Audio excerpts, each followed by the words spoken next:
the art of aging. What did your parents tell you about aging?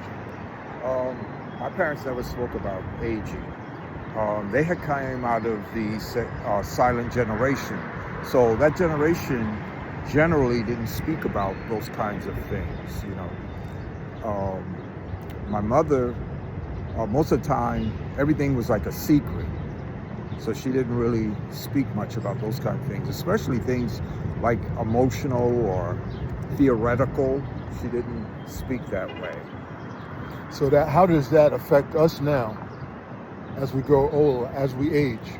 Well, it depends because baby boomers say generally they came, say, around like the end of the Second World War, and it ended roughly around 1955. From 55, I believe, to into like the early 60s, you have then the Jones generation.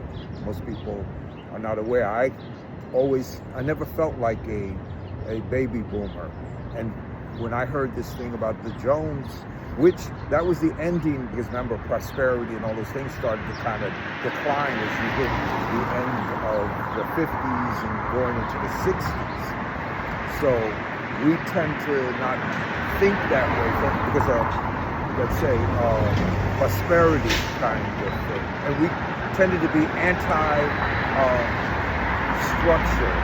That's when you get that Woodstock, the different movements that wanted this set change, civil rights, and plus we had 100 years of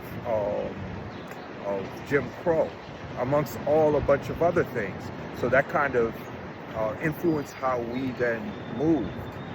So today, because we're breaking everything down into generations, there's different things that had happened, in each cycle.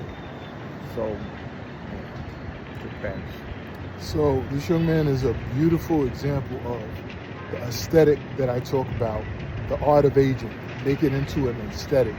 Understand what you were taught, but then build on something new.